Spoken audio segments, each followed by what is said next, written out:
Et bonjour les pionniers et bienvenue sur cette nouvelle vidéo du Bitcoin. Alors aujourd'hui, juste un petit point très rapide sur la situation globale.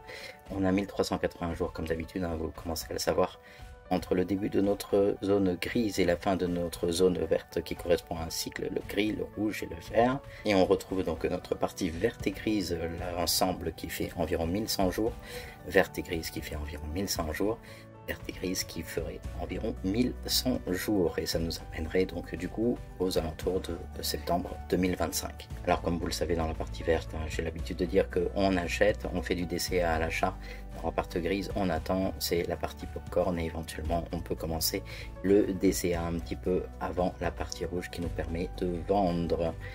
Et voilà, ça c'est la situation globale. Donc ce sur quoi je voulais vraiment revenir, c'est ce système de tasse et anse en fait que je développe à chaque fois pour chaque début de bull run et chaque fin de bear market. Et donc on a bien une tasse ici qui était dessinée avec une anse. Ensuite on en prenait donc les objectifs et avec ces objectifs on définissait le prochain point de cassure qui pour le bull run de 2014 à 2017 correspondait à l'ancien ATH. Lorsque l'on refait à peu près la même chose en 2018-2020 qui était assez particulier comme cycle puisqu'on a eu le Black Swan du Covid et on se retrouve donc avec une anse qui est beaucoup plus forte que les anses habituelles et surtout on peut voir à l'intérieur du Covid une magnifique épaule tête épaule ici inversée et donc qui nous donne des objectifs. Donc si on reprend simplement l'objectif de notre tasse et anse, on vient la chercher au niveau le plus bas et à la ligne de coup et donc on vient la reporter tout simplement et ça nous donne des objectifs de montée minimum. Donc on est bien à 43 000.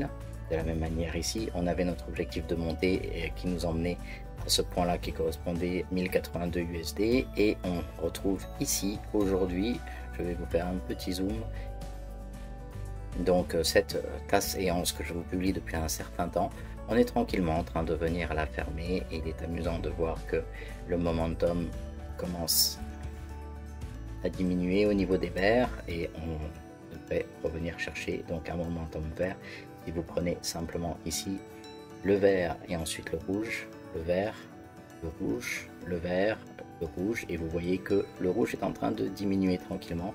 Notre valeur intrinsèque du BTC est également en train de se modifier, de repartir tranquillement à la hausse et il n'est pas impossible du tout de retrouver nos prévisions haussières que nous suivons bien d'ailleurs, qu'on suit déjà depuis décembre 2022. J'avais appelé un bottom sur le Nasdaq et le SP500 aux alentours de juin et normalement la crypto suit très facilement les actions du SP500 et du Nasdaq, donc en général lorsque ceci remonte, comment la crypto suit.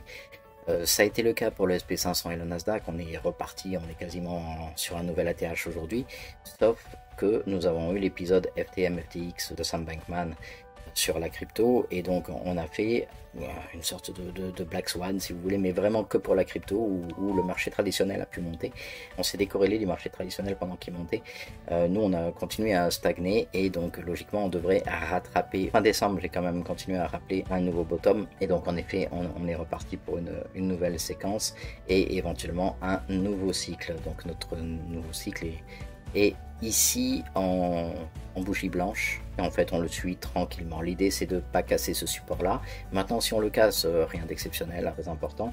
On voit que les anses peuvent descendre très bas à partir du moment où on casse pas le point bas de la tasse, c'est-à-dire les 15 600. On est toujours dans une tasse et anse et donc du coup il pourrait y avoir un Black Swan, on descendrait, ok 15 600 c'est 16 000, 17 000, c'est pas grave, on est toujours dans notre continuité haussière. Ici nous avons donc notre profondeur de tasse que l'on vient reporter sur la anse si on a une cassure ici et on vient se retrouver exactement comme dans le cycle de 2016 où on vient chercher quasiment le précédent top, mais également on a bien sûr une grosse résistance qui se met en place. Si on vient utiliser mon indicateur qui nous indique également les zones de smart money, on a ici les zones de demande qui sont très fortes, donc on voit que là, si jamais on avait un rebond effectif sur la zone de résistance, la supply rouge, on pourrait éventuellement venir rechercher la zone de demande à 25 200 et si on l'a cassé, on viendrait chercher 19 700, mais très honnêtement, je pense plutôt que maintenant on vient chercher cette nouvelle zone de supply qui est aux alentours de 47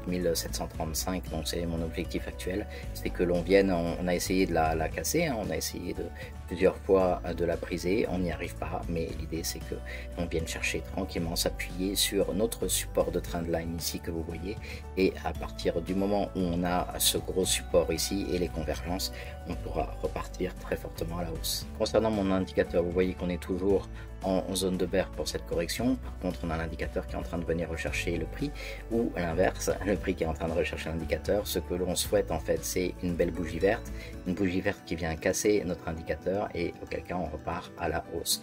Pour l'instant, on a en effet cette brisure, on a en effet les deux qui viennent se retrouver, et nous sommes en 3 jours, hein, je vous le rappelle, donc on a la possibilité d'attendre un petit peu, de repasser au-dessus de notre indicateur. Ici, c'est ce que l'on voit par exemple quand on prend notre ligne, la ligne de notre indicateur, on est là, on vient rejoindre en fait le prix sur un tout petit short squeeze, on repasse au-dessus de notre ligne d'indicateur et à ce moment-là, on vient s'en servir comme appui et on repart pour un nouveau rebond.